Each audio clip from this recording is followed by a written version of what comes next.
hashtag no guilt, hashtag recovery win, hashtag I love my body.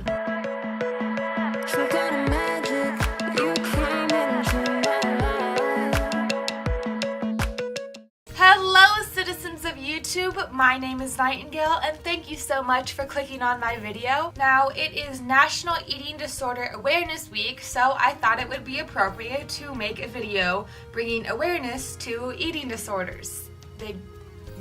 Recently I posted a picture of a page from my recovery journal, and it was notes that I took while listening to the audiobook Intuitive Eating. In the back of my journal, I take notes on things that will help me with my recovery, so when I'm struggling, I can go back and read those notes to assure myself that recovery is indeed worth it. The notes that I took were from one of the 10 keys that they mention in their book, and that is reject the diet mentality. So the first thing that I wrote on this page was, you are not a failure. Diet culture comes down so hard on you when you fail a diet, when you just can't stick to that restrictive amount of calories, when you just can't stick to over-exercising. It's your body telling you, hey, this is not healthy. Hey, I want to eat more food. Hey, please stop over-exercising me. I can't take all this stress on myself. Your body is just giving you its natural cues to eat more food, to exercise because it makes you feel good, not because it burns calories or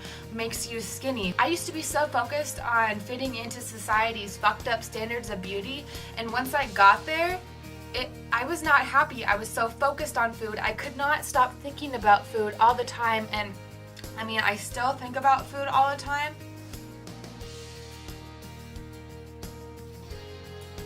Now, the next thing I wrote down in my notes was, diet is often the trigger for overeating, and it is a reaction to starvation. Now, we all know the binge/restricting cycle where you restrict yourself, you're on a diet, you over-exercise, you under-eat, and then when night comes around, your body goes into this rampage. It wants food.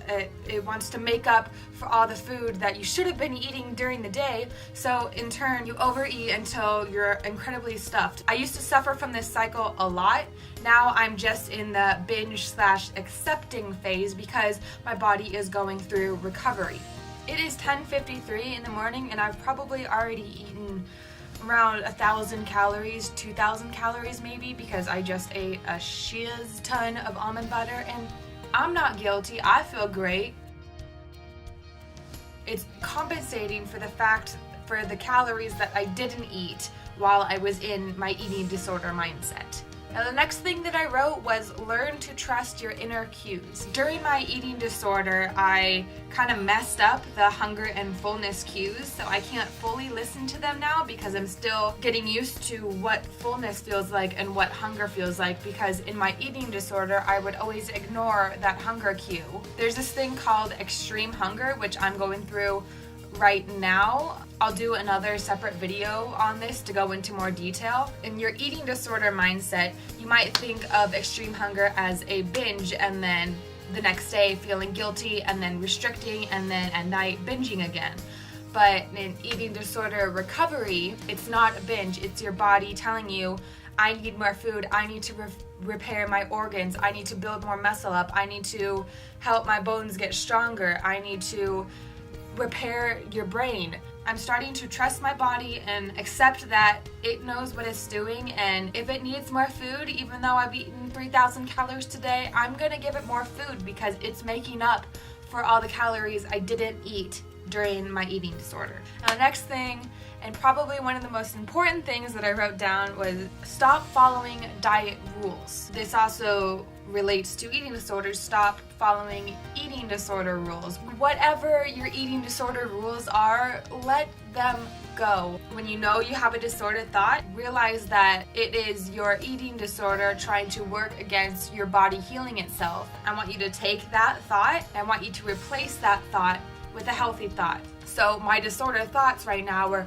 oh my gosh, you shouldn't eat for the rest of the day. You've already eaten so many calories. A lot of that was fat, so you're gonna get fat. You're gonna be so bloated the rest of the day. Everyone's gonna be staring at you. Everyone's gonna be noticing how bloated your stomach is. But I need to stop those thoughts in its tracks and replace it with, okay, My body is repairing itself. My body is trying to get healthy.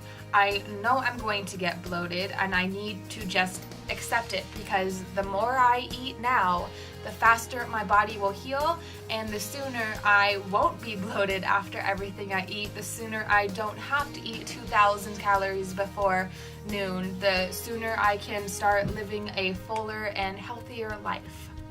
Food break.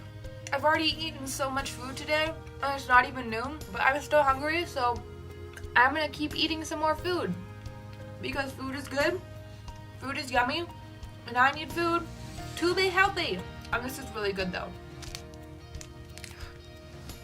Stupid son. Here we go. I got a deal on them yesterday, which was buy one get one free, and these are normally like $3, so heck yeah, I'm gonna take up that deal. I got like 10 of them. I've already eaten 2. What's up? Food is good. Nourish your body. Okay, back on track. And now the last thing that I wrote under this reject the diet mentality page was stop the body check game. Within the past couple days, I've been really trying hard not to look in the mirror, not to lift my shirt up and see how bloated I am, because I realize that does not help me at all. That only throws me into eating disorder mode a lot more than I would have if I would have just accepted the fact that I ate a lot of food, accepted the fact that I'm going to be bloated, accepted the fact that I do have extra fat on my stomach, but once I get further into recovery, that body fat is going to redistribute. I need to accept the fact that looking at myself in the mirror or comparing myself to other people's bodies isn't helping me at all. I know it's more simple said than done, but the more I work on it, the more I practice those don't look at yourself in the mirror, don't compare yourself to other people thoughts, through time it will become easier. Yeah, I hope all of this made sense. It probably didn't, because I myself am still going through recovery and I myself don't fully follow what I wrote down. Making this video and starting this YouTube channel, I really wanted to get my thoughts out there. I want to reinforce myself and all of you guys. Recovery is incredibly worth it. Recovery is hard. Recovery is full of struggles. Recovery is a learning process, really. Thank you guys so much for watching me ramble on about rejecting the diet mentality, and I know today that I'm going to eat more food, even though my head is screaming at me that I've already eaten so much food. I'm going to keep eating until I'm satisfied, until I am full, until my body tells me that, hey, you can stop eating for the day, because I've gotten enough nutrients to get myself through the day and also enough nutrients to heal my organs a little bit more. Okay, that's probably the best I'm going to be able to explain the bullet points in my journal. Plus, I gotta get ready and go to class right now. So, thank you guys so much for tuning in. Don't forget to like and subscribe to my channel. I'll be putting more videos about my eating disorder and tips and tricks on how to recover from it. I don't know. I want to address the fact that I have my giant Thrive Market box behind me from my Thrive Market haul. It is so big because I did order 5 bags of chips and I've already eaten 3 bags of them and it hasn't even been a week. #no guilt.